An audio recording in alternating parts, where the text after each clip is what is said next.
नमस्कार मंडळी, मी सूरज मुके तुमचं फार्मिंग बाबा चॅनलवरती स्वागत करतो। माझ्या मागं हा बघताय तुरीचा 1 एकरचा प्लॉट आहे हा। आणि ह्या एकरच्या तुरीमध्ये ज्या शेतकऱ्यांनी तूर केलेले पूर्णपणे 100% सेंद्रिय, म्हणजे पहिल्या पूर्व मशागतीपासून तर आतापर्यंत आता तूर काही महिन्यात काढायला येईन, आता शेंगा लागायला सुरुवात झालेली आहे आणि अजूनही फुलं आहेत तुरीवरती, म्हणजे अजूनही शेंगा येणार आहेत तिला। एकदम 1 नंबरचा प्लॉट तयार झालेला आहे आणि जवळपास खूप वर्षांचा अनुभव आहे ऑर्गॅनिक शेतीमधला। याच्यावरती बोलता बोलता त्यांच्याकडनं मी जाणून घेतलं की तुम्ही किती खर्च केला या तुरीवरती। ते म्हटले माझा म्हणजे बियाणं त्यांना गव्हर्नमेंटकडनं मिळालं, खत थोडंसं खरेदी केलं आणि बाकीचा जो काही खर्च आहे तो शून्य खर्च आहे। म्हणजे पूर्ण जर पाहिलं तर काहीच खर्च केलेला नाही 1 एकरच्या प्लॉटला, आणि त्याच्यामध्ये तूर तयार झालेली 1 नंबरमध्ये। तर संपूर्ण माहिती पूर्व मशागतीपासून तर आत्तापर्यंतची संपूर्ण माहिती आता आपण ह्या व्हिडिओमध्ये पाहूया। कमीत कमी खर्चामध्ये आपण जास्तीत जास्त उत्पादन कशा प्रकारे घेऊ शकतो आणि सेंद्रिय पद्धतीने। जर तुम्हाला व्हिडिओ आपले आवडत असतील तर कमेंट सेक्शनच्या बाजूला डाव्या बाजूला सारलं तर हाईप बटन त्याच्यावरती नक्की क्लिक करा। नमस्कार साहेब। नमस्कार। आपला एक परिचय करून द्या। माझं नाव रामप्रसाद अशोक डोईफुडे, राहणार ईट, तालुका जिल्हा बीड। माझ्या गटाचे नाव गुगळादेवी नैसर्गिक शेतकरी गट ईट।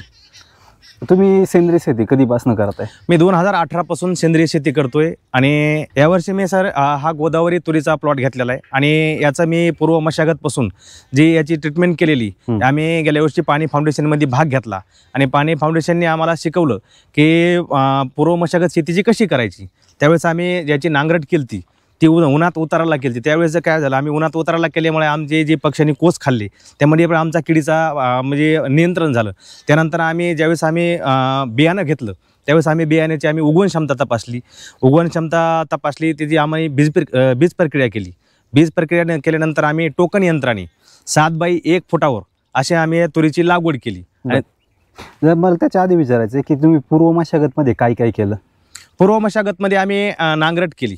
नांगरट केल्यानंतर आम्ही पाळी कोळपणी केली आणि त्याच्यानंतर पाळी करून आम्ही त्याला रेगाटे हाणल्या आणि रेगाट्यावर आम्ही 7 बाय 1 फुटावर तूर लावून टाकली। आणि त्याच्या अगोदर कोणतं खत टाकलं आपलं? त्याच्या अगोदर आम्ही खत कोणतं टाकत नाही, आम्ही नैसर्गिकमध्ये खत कोणतं वापरत नाही। शेणखत पण नाही वापरलं सर आम्ही। आता ह्या वर्षी शेणखत पण नाही वापरलं। ज्यावेळेस लागवड केली किती वरती केली, कोणत्या जातीचे बियाणं वापरलं? आम्हाला हे आपले वसंतराव नाईक मराठवाडा कृषी विद्यापीठ परभणी यांनी विकसित केलेलं व आपले खामगाव केविकेचे प्रमुख आमचे मार्गदर्शक हनुमान गरुड सर यांनी आम्हाला आमच्या गुगळादेवी गटासाठी हा गोदावरी 1341 हा प्लॉट दिलेला आहे आणि त्या प्लॉटचे आम्ही ते 7 बाय 1 फुटावर लागवड केलेली। त्यामध्ये आंतरपीक म्हणून आम्ही मुगाचं पण लागवड केलेली। या गोदावरी तुरीसाठी आम्ही बीज प्रक्रिया केली होती सर। त्या बीज प्रक्रियेमध्ये आम्ही रायझोबियम, PSB आणि KMB हा महाजैविकने एक 3 संघाचा कॅम्बो बनलेला आहे, त्याचा आम्ही वापर केलेला आहे आणि त्याची आम्ही बीज प्रक्रिया केलेली। ज्यावेळेस लागवड केली तेव्हा कोणती खतं वापरली किंवा फवारण्या वापरल्या? लागवड केली तेव्हा कोणतंच खत नाही वापरलं आम्ही। हा, नुसतं बियाणं टोकवलं। त्याच्यानंतरचं नियोजन कसं? त्याच्यानंतरचं नियोजन आम्ही काय केलं, सुरुवातीला एक जीवामृतची आळवणी घेतली। त्याचं पहिलं आम्ही एक 15 दिवसांनी ड्रेचिंग केले। त्याच्यानंतर आम्ही दुसरी ड्रेचिंग बायोमिक्सची केली। बायोमिक्स काय राहतं? काय बायोमिक्स म्हणजे आपल्या परभणी कृषी विद्यापीठाने बनवलेलं आहे, विकसित केलं। त्या म्हणजे बऱ्याच अशा बुरशावर नियंत्रण करण्यासाठी असं ते बायोमिक्स आहे आणि ते प्रत्येक गोष्टीला चालतं। तुम्ही त्याची बीज प्रक्रिया करू शकता, त्याची आळवणी पण करू शकता। ते किती दिवसानंतर दिलं, किती प्रमाण राहतं एकरी? त्याचं एकरीचं प्रमाण असं आहे, 200 लिटरच्या बॅरेलमध्ये 4 किलो टाकायचं आणि त्याची म्हणजे मिक्स करून त्याची आळवणी करायची आणि फवारणीचं प्रमाण 200 लिटरच्या बॅरेलला 2 किलो टाकायचं आणि त्याचीच आपण फवारणी पण करू शकतो। त्याने बुरशी लागत नाही? बुरशी लागत नाही त्याने। त्याचा खर्च किती राहतो? त्याचा खर्च काय, विद्यापीठाचा फक्त 200 रुपये किलो प्रमाणे त्याचा खर्च आहे। आज म्हणजे माझा पूर्ण प्लॉट हा 0 प्लॉट आहे, 0 बजेट शेतीचा। फक्त माझा बायोमिक्सचा खर्च झालेला आहे, कारण मी जीवामृत वापरले, अग्निअस्त्र वापरले। आता पाठीमागं पाणी गुंडाळणारी आळी आलती सर, मी विद्यापीठाच्या शास्त्रज्ञाला पण विचारलं, त्यांनी मला सांगितलं की तुम्ही पाणी गुंडाळण्याच्या आळीसाठी मी अग्निअस्त्र फवारलं। अग्निअस्त्राची निविष्ठा अशी, 20 लिटर गोमूत्र, एक अर्धा किलो हिरव्या मिरच्याचा ठेसा, अर्धा किलो आपण गावरान तंबाखू खातो ती तंबाखू, पावशेर लसण आणि 2 किलो हा कडुलिंबाचा पाला, ह्याचं मिक्सरण करून 48 तासासाठी ते थंड होण्यासाठी ठेवायचे। याला 4 उकळ्या येऊन ते थंड झाल्यानंतर आपण त्याची फवारणी करू शकतो। हे आता अग्निअस्त्रात झालं, हे नंतर फवारणी घेतली असेल तुम्ही 1 महिन्याच्या नंतर खत किंवा फवारणी त्याचं नियोजन कसं केलं? खत कोणतंच टाकलेलं नाही सर, त्याला अगोदर निमार्काची फवारणी घेतली। निमार्क 1 महिन्यानंतर? हा, 15 दिवसानंतरच घेतली होती. बरं, 15 हा, दिवसानंतर. हा, छोटं होतं तेव्हाच एक निमार्काची फवारणी घेतली. निमार्काच्या फवारणीनंतर परत मी जीवामृत फवारलं. जीवामृतची फवारणी घेतली आणि जीवामृतची आळवणी पण घेतली बरं. त्याच वेळेस. त्याच्यानंतर आम्ही काय केलं, बायोमिक्सची आळवणी घेतली, बायोमिक्सची फवारणी पण एक घेतली. त्यानंतर एक निमार्काची परत डबल फवारणी घेतली. हे किती दिवसानंतर? हे 15 दिवसाच्या नंतर. 15 दिवस. कारण काय असतं आपल्या म्हणजे पिकावर पीक हे म्हणजे कीड येऊ नये म्हणून फवारायचं असतं. आपले शेतकरी काय करतात, कीड आल्यावर फवारतात. तसं नाही, कीड येऊ नये म्हणून अगोदरच फवारायचं. शेतीशाळेने सांगितलेली 15 दिवसामध्ये कंपल्सरी त्याचं 7च्या पाड्यानुसार म्हणतात, पण 7च्या पाड्यानंतर शेतकऱ्यांनी फवारणी होत नाही. कमीत कमी 15 दिवसाला फवारणीच करायला पाहिजे. त्यानंतर 2-1 महिन्यानंतर 2-1 महिन्यानंतर आम्ही एक आग्नेयास्त्र घेतलं आणि परत आता आग्नेयास्त्र 2 महिने. 2 वेळेस आग्नेयास्त्र घेतले. 2 वेळेस जीवामृत, 2 वेळेस निमार्क आणि आग्नेयास्त्र. एवढीच फवारणी, बाकी काहीच फवारणी नाही. आपण तुरीसाठी पाण्याचं नियोजन कसं करतो? पाणी किती द्यावं लागतं काय? तुरीसाठी पाण्याचं नियोजन म्हणजे काय, माझ्याकडे ड्रीप आहे. जेव्हा वाटेल आपल्याला, समजा यंदा तर पाऊस काळ भरपूर होता, त्यामुळे पाण्याचं नियोजन फक्त आता मी मध्ये एकच पाणी दिले.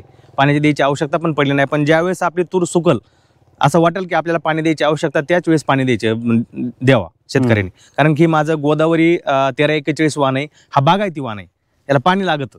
पण ज्यावेळेस आपली तूर सुकायला लागली त्यावेळेस पाणी द्यावं लागतं. आपली गोदावरी तुरीसाठी आम्ही विद्यापीठाने आम्हाला सांगितलं, शास्त्रज्ञांनी, की तुम्ही 30 दिवसाला, 60 दिवसाला आणि 90 दिवसाला ह्या 3 पण छाटण्या करू शकता, कटिंग करू शकता. आणि तुम्ही 45 दिवसाला एक जरी केली तरी तेवढंच उत्पन्नात म्हणजे फरक काही होणार नाही.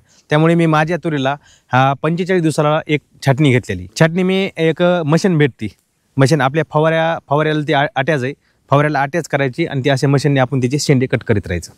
वरून 2 इंचाचा शेंडा असा मग कट करीत राहायचं. छाटणीमुळे फायदा असा होतो की आपल्या जी एकच फांदी जी वर जाणारी असती ती कट होऊन आपल्या जी साईडच्या फांद्या लागतात आणि आपला हा 7-8 फुटाचा अंतर पण जाम होतं. याचा हे छाटणीचा खूप मोठा फायदा आहे. फुटवे जास्त येतात. फुटवे जास्त येतात. चारी बाजूनी पसरते आणि शेंगा जास्त लागतात. सेंद्रिय शेतीबद्दल काय सांगाल? खर्चाबद्दल काय सांगाल? तुम्ही पहिले रासायनिक करत होते, त्यानंतर यामध्ये आलेत, तर तुम्हाला काय फरक जाणवतोय? खूप मोठा फरक आहे सर. पहिले मी रासायनिक शेती करत होतो तेव्हा एकरी मी सुरुवातीला रेगाटीपासून 2-2 पोते टाकायचो.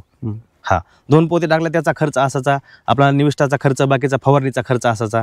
की नंतर दुसरी पाळी टाकली की त्यावेळेस आपण मग खत पेरायचो. बाकी आता जेव्हा आम्ही सेंद्रियमध्ये आलो, सेंद्रियमध्ये आल्यापासून आम्ही खत बंद केलेले. रासायनिक वापरतच नाही. रासायनिक मी माझा जे सेंद्रियचे प्लॉट आहेत त्या प्लॉटमध्ये मी रासायनिक कसलंच वापरत नाही. माझा बाकीचे क्षेत्र मला भरपूर असल्यामुळे बाकीच्या क्षेत्रात मी काही वापरतोय, पण मी 90% हे जे माझे नैसर्गिक प्लॉट आहे ह्याच्यात मी कोणतंच खत वापरत नाही. तुम्हाला फायदा काय जाणवलाय आपला शेतकरी म्हणून?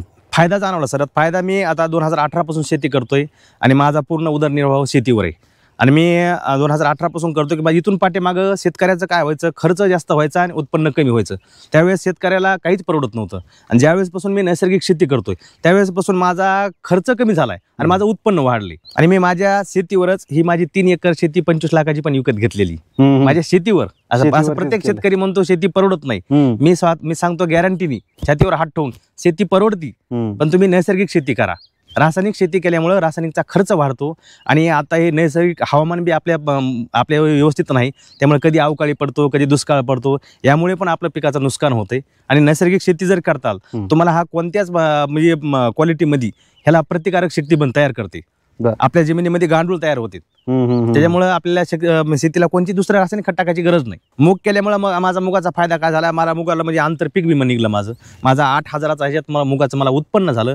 आणि त्याचे जे काष्ट होतं, जे आच्छादन खालचं, ते मी बाहेर काढून न फेकता फक्त मुगाच्या शेंगा तोडल्या आणि त्याचंच मी आच्छादन केलं. त्यामुळे माझ्या जमिनीचा ह्युमस वाढला आणि त्यामुळे जी आर्द्रता होती, जी झाकण राहिलं आच्छादन, त्यामुळे माझ्या जमिनीला समजा मध्ये गांडूळ तयार झाले. ती आपल्या गांडुळाला सावली लागते, कारण उन्हामध्ये ते काम करत नाही. जर आपली जमीन झाकून असेल तर ते गांडूळ त्याची प्रक्रिया काम चालू असेल. ज्यावेळेस गांडूळ खालीवर सारखा करत राहील त्यावेळेस जमिनीला सारखं ते अन्न देत राहतात. तुरीवरती मुख्य रोग कोणते येतात आणि त्यावरती नियंत्रण कसं करू शकतो सेंद्रिय पद्धतीने? आता तुरीवरती मुख्य रोग आहे पाणी गुंडाळणारी अळी किंवा शेंगा पोकरणारी अळी आहे. अजून म्हणजे बाकीचे जास्त जे रोग नसतात, पण अळीचा प्रादुर्भाव जास्त असतो. आणि मी अळीसाठी जे पाणी गुंडाळणारी अळी होती त्यासाठी मी अगोदर बायोमिक्सचं पण फवारणी घेतली होती आणि त्याच्यानंतर मी आग्नेयास्त्राची पण फवारणी घेतली. आग्नेयास्त्रामुळे पण खूप रिझल्ट आलेले. ज्यावेळेस मला पाणी गुंडाळणारी अळी दिसायला लागली दिसू लागली, त्यावेळेस मी काय केलं, मी शास्त्रज्ञाला विद्यापीठाची आमची शेतीशाळा असती दर शुक्रवारी पाणी फाउंडेशनची, त्यावर मी शास्त्रज्ञाला विचारलं की सर माझ्या पिकावर पाणी गुंडाळणारी आली ते मला बाकीचे रासायनिक पण हाना म्हणले, पण मी त्यांना सांगितलं सर मी पूर्ण नैसर्गिक प्लॉट केलेला आहे आणि त्यामुळे मी दुसरं हाणणार नाही, म्हणजे फवारणी करणार नाही. तर त्यांनी मला सांगितलं की तुम्ही आग्नेयास्त्र पण फवारू शकता.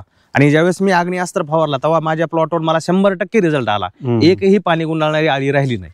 आता हा प्लॉट किती महिन्यात झाला तुमचा? आता ह्या प्लॉट माझी 15 जूनची लागवड आहे. माझ्या तुरीच्या प्लॉटमध्ये कीड नियंत्रणासाठी मी कामगन सापळे, चिकट सापळे आणि पक्षी थांबे लावलेले.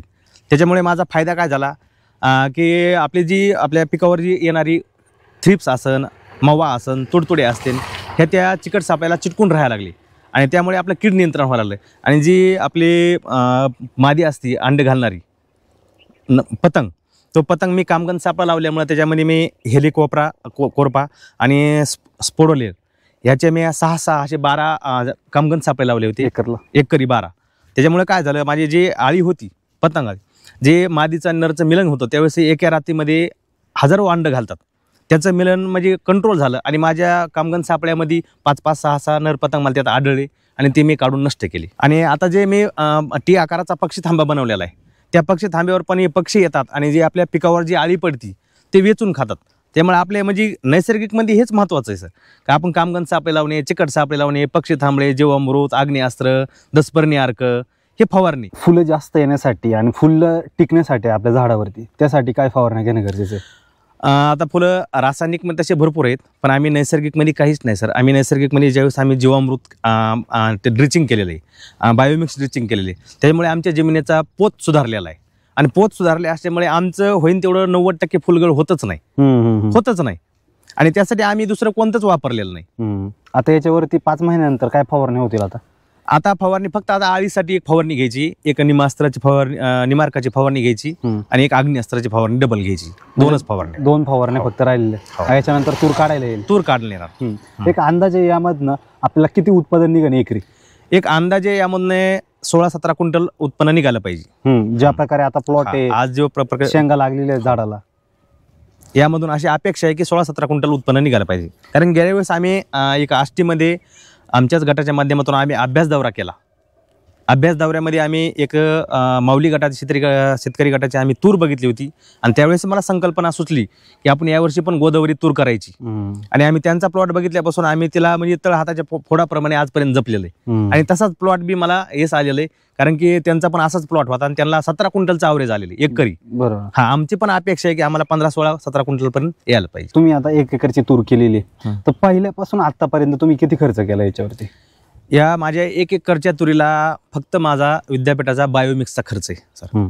कारण की किती रुपये साधारणतः? ते 200 रुपये किलो आहे आणि मी 5 किलो आणलं होतं 1000 रुपयाचं. कारण याचा खर्च हे बियाणं आपले परभणी कृषी विद्यापीठाने विकसित केलेलं आहे आणि ते आमच्या गटाला 10 शेतकऱ्याला दिलेलं आहे. आम्हाला फ्री तत्वावर दिलेलं आहे. आपल्या कविकेचे हनुमान गरुड सर यांनी आम्हाला फ्री तत्वावर दिलेलं आहे. त्यामुळे आमचा बियाण्याचा खर्च नाही. याचा जी आपण बीज प्रक्रिया केली ते बीज प्रक्रिया आम्ही बायोमिक्सचीच केलेली, त्यामुळे ते आमचा ते 1000 रुपयामध्येच खर्च मध्ये आलेला आहे. ह्याची उगवण क्षमता आम्ही तपासलेली, त्यामुळे आम्हाला बाकीचा खर्च कोणताच नाही. आजपर्यंत माझ्या ह्या प्लॉटमध्ये माझा 0 खर्च आहे, फक्त 1000 रुपये सोडता. आणि तर मुगातनं आपल्याला मला 8000 रुपये निघले, ते माझा खर्च मधले मध्येच निघलेला आहे. आज हे माझं हे निव्वळ उत्पन्न आहे, निव्वळ नफा आहे, जेवढं निघणार तेवढं. आता या माझ्या प्लॉटवर सुरुवातीपासून आपले बीडचे प्रकल्प संचालक जे सुभाष साळवे सर हे पण माझ्या प्लॉटवर व्हिजिट देऊन गेले.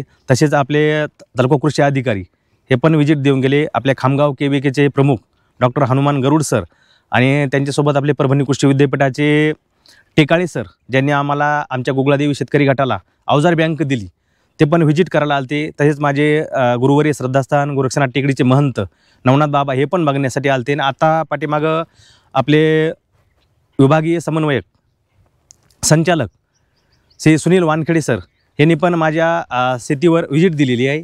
पूर्ण अवजाराची पाहणी, माझ्याकडे जो बायोगॅस आहे त्याची मी स्लरी पण वापरतो त्याची पण पाहणी आणि पूर्ण तुरीची पण पाहणी सुनील वानखेडे सरनी केलेली आहे. इतर शेतकऱ्याला, बाकीच्या शेतकऱ्याला पण माझी विनंती की तुम्ही रासायनिक शेतीला जास्त खर्च होतोय आणि सर्वांनी सेंद्रिय शेतीकडे या. कारण सेंद्रिय शेती म्हणजे आपण घरची घरीच निविष्ठा बनवू शकतो.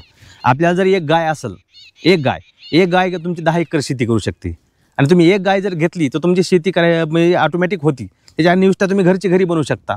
आणि नाममात्र खर्च आहे त्याचा. सर्वांनाच विनंती की आपण सर्वांनी नैसर्गिक शेती सेंद्रिय शेतीकडे वळण काळाची गरज आहे. तर मंडळी, आपण पाहिलं की सेंद्रिय पद्धतीने कशा प्रकारे तुरीचं सरांनी उत्पादन चांगल्या प्रकारे नियोजन करून चांगलं उत्पादन घेणार आहेत आणि खर्च एकदम झिरोच खर्च पकडला आपलं. खरंच खूप चांगली माहिती दिली साहेब. खूप खूप आभार. आणि मित्रांनो, भेटूया अशाच एका चांगल्या माहितीसोबत एका नवीन व्हिडिओमध्ये. धन्यवाद.